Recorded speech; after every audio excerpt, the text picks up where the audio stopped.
So students, आज हम discuss करेंगे विलियम वर्ड्सवर्थ की पोएम डैफोडिल्स। और ये जो पोएम है इसका ओरिजिनल टाइटल जो था वो इसकी पहली line I wandered lonely as a cloud था। और अब जब ये विलियम वर्ड्सवर्थ के बारे में लिखी गई है तो हम थोड़ा सा जान लेते हैं about the writer William Wordsworth. William Wordsworth was one of the founders of English Romanticism and one of its most central figures and important intellects। तो हमने पिछली पोएम जब की थी तब भी हमने रोमांटिसिज्म की बात की थी और उसमें मैंने आपको बताया था कि William Wordsworth was a romantic poet. तो he was among the founders of the romantic poets, क्योंकि जो रोमांटिसिज्म की शुरुआत मानी जाती है वो लिरिकल बैलेड्स जो कि उन्होंने सैमुअल टेलर कॉलरिज के साथ लिखे थे उससे मानी जाती है, इसलिए he was among the founders of the romantic poets romanticism.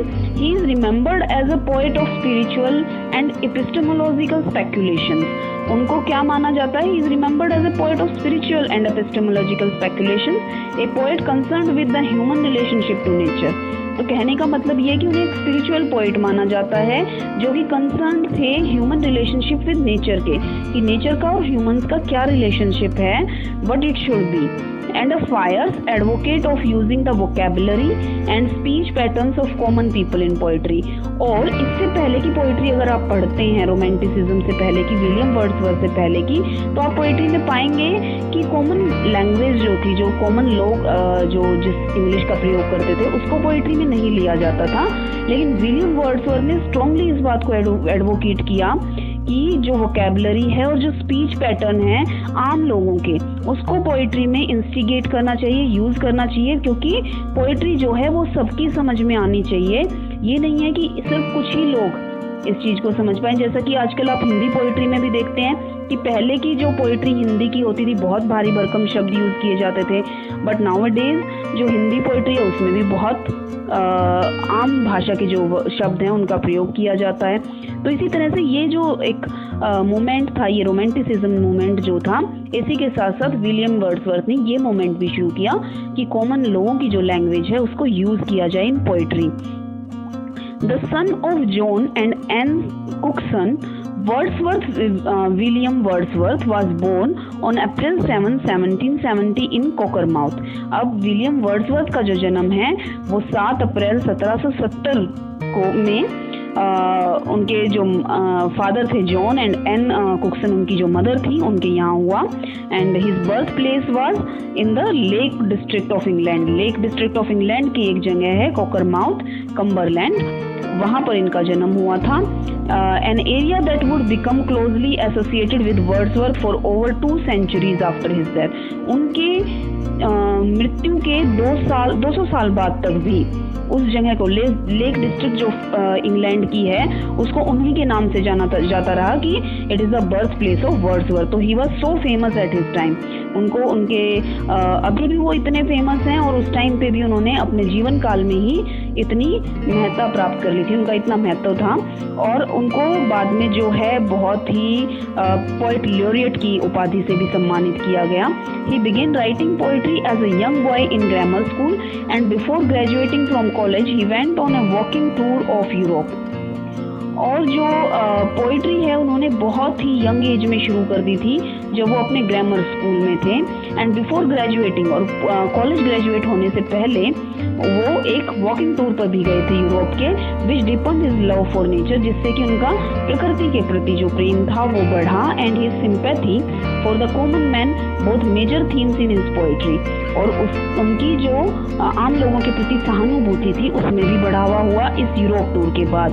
Wordsworth is best known for lyrical ballads co-written with Samuel Taylor Coleridge.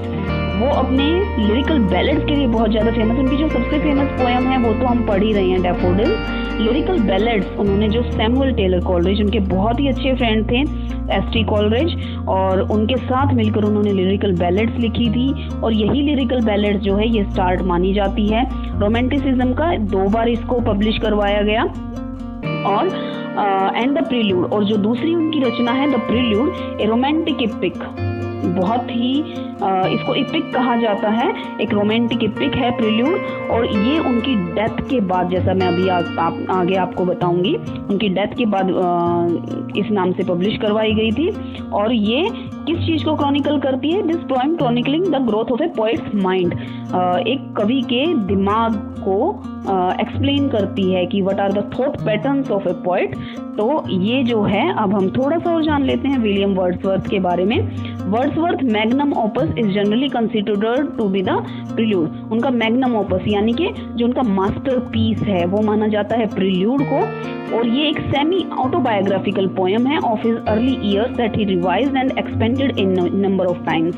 और ये उनकी ऑटोबायोग्राफिकल पोएम है जिसको बहुत बार रिवाइज किया गया है, बहुत बार उसको एक्सप्लेन किया गया। It was posthumously titled and published by his wife in the year of his death. ये इसको पब्लिश किया गया था पोस्टह्यूमसली उनकी वाइफ के द्वारा, यानी कि उनकी मृत्यु के बाद।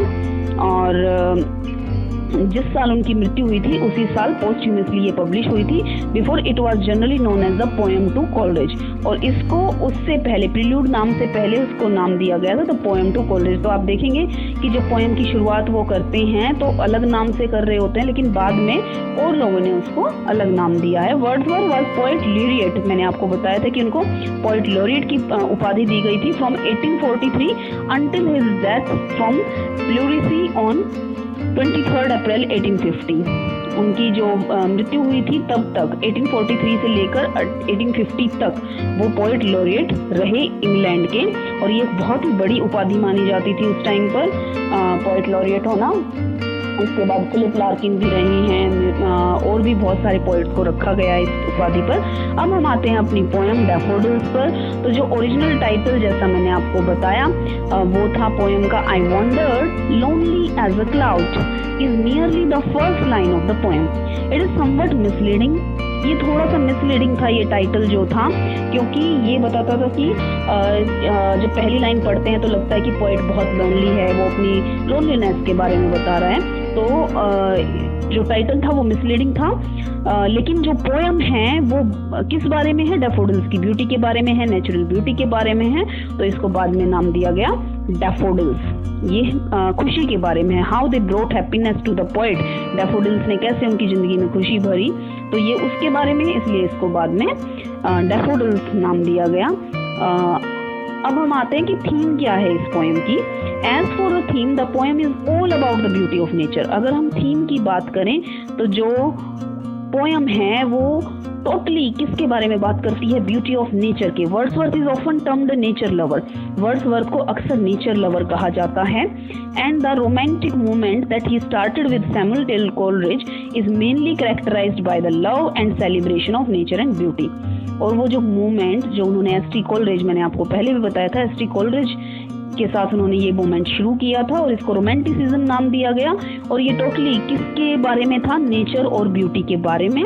This poem is representative of romanticism in English literature. English literature में जो डैफोडिल्स पोएम है वो रोमांटिसिज्म की एक एक्सप्लेनेशन है।